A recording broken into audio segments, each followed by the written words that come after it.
Bueno, amigos, pois estou con Xosé Luis Foxo, xa sabes que te admiro profundamente, meu querido Foxo, que estamos super orgullosos de ti en Ourense, bueno, que ven de Madrid, de deixarnos outra vez o nome de Ourense por todo alto. Contanos, por favor, Foxo, contanos, que pasou aí? Eso foi unha homenaxe popular, pero ao mesmo tempo empregando, bueno, foi principalmente feito pola Orquesta Sinfónica, composta por 100 instrumentistas, 200 coristas, a Real Banda de Gaitas, homenexando a Beethoven, sabes, hai 200 anos que se estrenou a novena sinfonía de Beethoven. Eso é. E a verdad que foi un baño, porque ao mesmo tempo ese concerto titulábase A Muiñeira, un pouco buscando entronque, digamos, o compositor, o director da orquesta,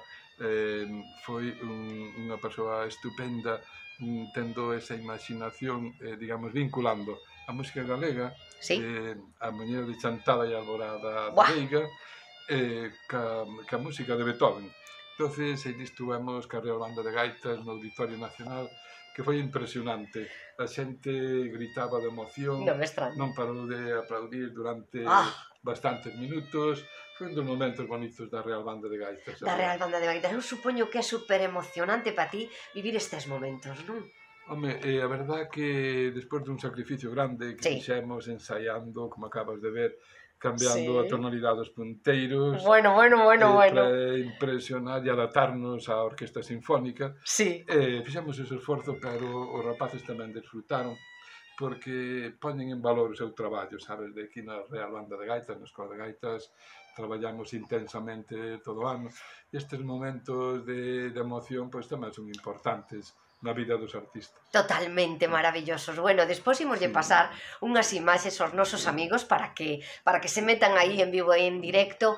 Bueno, algo máis que teñades aí pensado a banda de gaitas, onde andades, por onde temos que seguirmos? Bueno, non paramos, estamos facendo actuacións cada día. Agora estamos organizando, sabes que a Real anduvo por todo o mundo. En Latinoamérica quedábanos un punto ainda sin visitar, que era o Brasil, e agora estamos preparando con moita ilusión ese viaxe a Brasil que faremos no mes de outubro. Entonces, esa é a nosa ilusión, levar o espírito de Galicia, de Ourense, polo mundo. Esa é a nosa filosofía de vivir.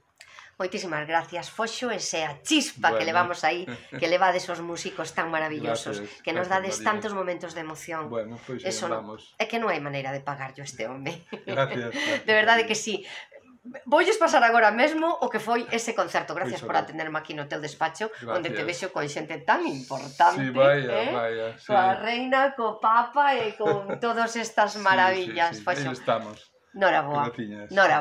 É un placer.